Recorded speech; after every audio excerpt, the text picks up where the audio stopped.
নিয়োগ দুর্নীতি তদন্তে চূড়ান্ত চার্জশিট সিবিআই এর। আবারও তদন্তের রাস্তা খোলা রাখতে চাইছে সিবিআই।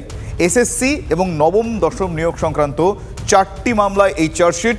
আলিপুর বিশেষ আদালতে চার্জশিট পেশ সিবিআই এর। আদালতের বেঁধে দেওয়া সময়ের মধ্যে তদন্ত রিপোর্ট জমা দিচ্ছে সিবিআই।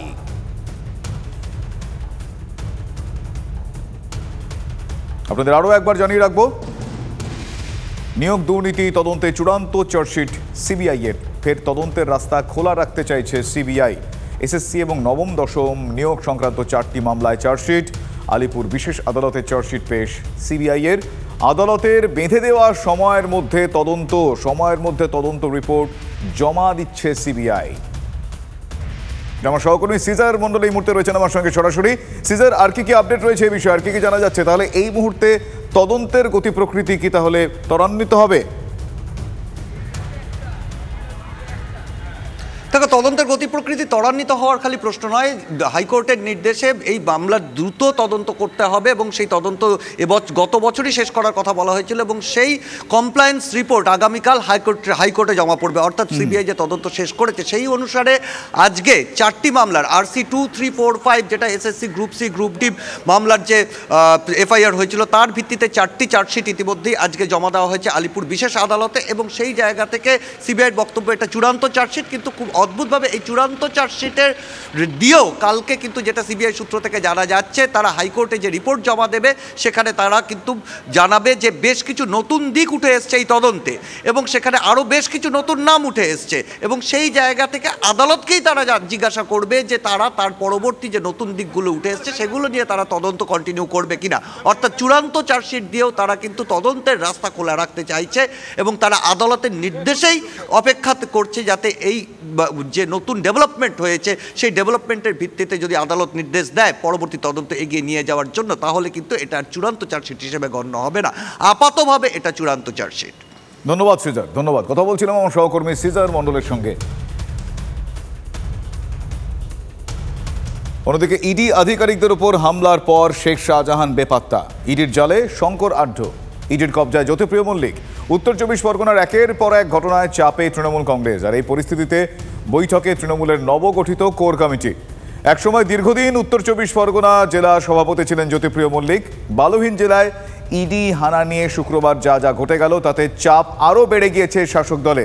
তার উপর ব্যারাকপুরে সাংসদ অর্জুন সিং এবং জগদ্দলের বিধায়ক সোমনাথ শ্যামের লড়াই বড় অস্বস্তির কারণ হয়ে উঠেছে দলের কাছে।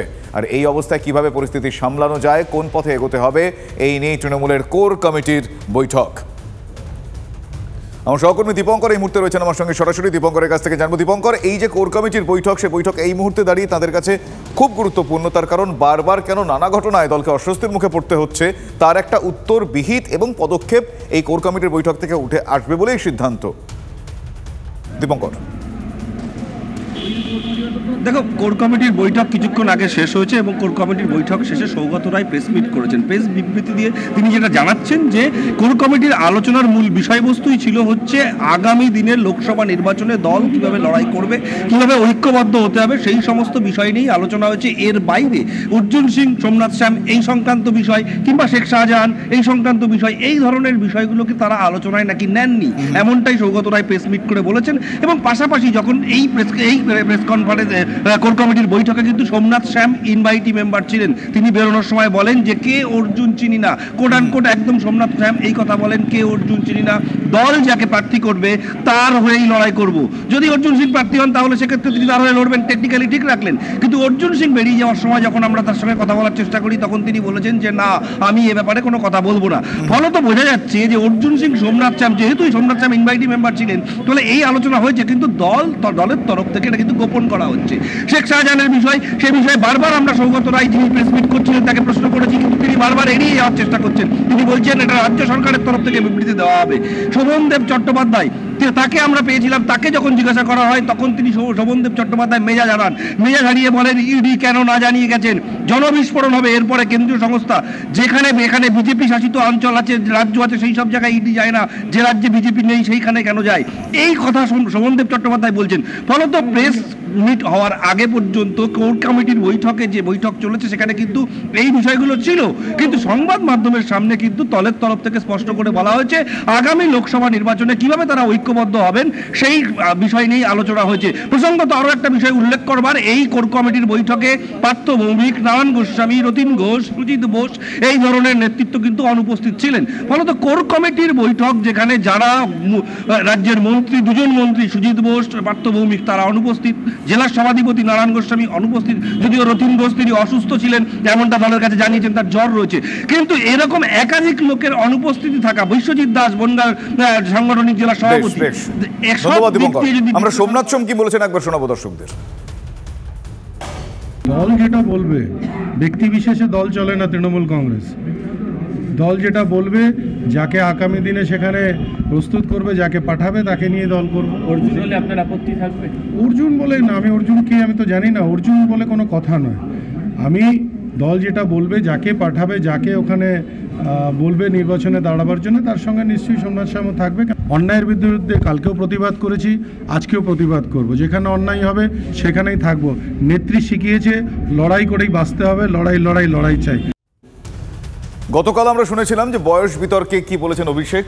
তিনি স্পষ্টতই বলেছেন যে 37-36 বয়স থাকলে যতটা কর্মক্ষম থাকা যায় 56তে হয় না। কিন্তু প্রবীণে ফের সওয়াল করলেন আজ মমতা বন্দ্যোপাধ্যায়। তিনি বললেন 60 বছর বয়স হয়ে গেলে তিনি যদি যোগ্য হন সেই লোককে দল বিদায় দেয় না, তিনি বিদায় দেন না। প্রবীণ নবীন বিতর্কের মাঝে এমনই মন্তব্য আজ তৃণমূল সুপ্রিমোর। আমার যতটুকু সামর্থ্য রয়েছে, আমার যতটুকু এখতিয়ার রয়েছে, আমার যতটুকু ক্ষমতা রয়েছে, সাংগঠনিক শক্তি রয়েছে, আমি সব দিয়ে মমতা বন্দ্যোপাধ্যায়ের পাশে দাঁড়াবো। এতে দ্বিমত কোথায়? হ্যাঁ, আমি বলেছি যে বয়স হলে কর্মক্ষমতা কমে। আমি 2 মাস 2.5 মাস রাস্তায় ছিলাম, নবজোয়ার করেছি। আমার বয়স ছিল 36। আমি পারবো রাস্তায় থাকতে 2.5 মাস আমার 70 বছর বয়স হলে? আমার কর্মক্ষমতা আজ যা 56, একটু হলেও তো কমবে। আজকে আমার 36-37 বছর বয়স, 20 বছর পর আমার হয়তো কর্মক্ষমতা একটু কমবে। আরে এটা তো ধ্রুব সত্য, এটা অস্বীকার করার কি আছে? আমরা কিন্তু যারা যোগ্য লোক তাদের 60 বছরে বিদায় দিই না, আমরা তাদের কাজকর্ম অভিজ্ঞতা নিয়ে পুরো কাজে লাগাই। অন্যদিকে সন্দেশখালীর গুরুত্বপূর্ণ আপডেট আরও একবার আপনাদের বলবো। অবশেষে মুখ খুলল রাজ্য পুলিশ প্রশাসন, কড়া ব্যবস্থা নেওয়া হবে এমনটাই বললেন ডিজি রাজীব কুমার। সন্দেশখালীতে যে আইন ভেঙেছে, মানে যারা আইন ভেঙেছেন তাদের বিরুদ্ধে কড়া ব্যবস্থা নেওয়া হবে। সন্দেশখালীর ঘটনার পর পুলিশ প্রশাসন, মানে এই রাজ্য পুলিশ প্রশাসন কবে মুখ খোলে, কবে তাদের স্টেটমেন্ট আসে, সেই অপেক্ষা আমাদের ছিল। কিন্তু অবশেষে যেটা জানতে পারা যাচ্ছে যে ডিজি রাজীব কুমার তিনি বলেছেন সন্দেশখালীতে যে আইন ভেঙেছে তাদের বিরুদ্ধে কড়া ব্যবস্থা হবে। हम लोग जिसने भी लॉ हाथ में लिया है उसके खिलाफ सख्त कार्रवाई करेंगे, जिसने भी लॉ को तोड़ा है। এমবিবিএস এর প্রথম বর্ষের পরীক্ষায় বসতে বাধা দেওয়ার অভিযোগ উঠল। ছাত্রছাত্রীরা যাতে পরীক্ষা দিতে না পারেন তার জন্য টিএমসিপি আটকে রাখে বলে অভিযোগ উঠল। অভিযোগ কোথায় উঠল? অভিযোগ উঠল সাগর দত্ত মেডিকেল কলেজে এমবিবিএস এর প্রথম বর্ষের সেমিস্টারে 5 তারিখে আজ পরীক্ষা দিতে পারল না ডাক্তারি পড়ুয়ারা। অভিযোগ উড়িয়ে টিএমসিপির দাবি নিজেরাই পরীক্ষা বন্ধ করেছেন 125 জন ছাত্রছাত্রী। हमारी पढ़ाई में थोड़ी दिक्कत हो रही थी, इसलिए हम लोगों ने सर से बात करके सर से कंफर्टेबल हो चुके हैं डेट को लेकर, और हम लोग ने कहा है कि भाई एग्जाम थोड़ा पोस्टपोन हो जाए ताकि हम लोग अच्छे से पढ़ के वो नंबर ला सकें। हम लोग रिक्वेस्ट किए कि सर हम प्लीज़ थोड़ा पोस्टपोन कर दीजिए। इसको अलग वे में दिखाया गया और ऐसे दिखाया गया कि हम लोग को कोई फोर्स कर रहा है। ऐसा कुछ नहीं, हम पूरा फर्स्ट ईयर आपस में मिल के ये डिसीजन लिया है कि सर के पास जाके सब रिक्वेस्ट करेंगे और इस चीज़ पर बोलेंगे कि सर थोड़ा पोस्टपोन कीजिए ताकि हर एक को प्रिपरेशन का टाइम मिले। ভয় দেখানো বা এই জিনিসগুলো বলা হচ্ছে, এগুলো সম্পূর্ণ ভিত্তিহীন বলবো। আর যারা বলছে এটা আপনার নিজেরা স্পষ্ট কে আইডিয়াস আমি সেটা ভালোভাবে জানি না। আমি তৃণমূল ছাত্র পরিষদকে বুঝি, আর তারা এরকম কিছু বলেনি। যারা বলছে তারা অবশ্যই সরকার বিরোধী কথাবার্তা বলছে। তারা ডাক্তারি সমাজটাই খারাপ করছে, তারা কলেজের নামটা খারাপ করছে।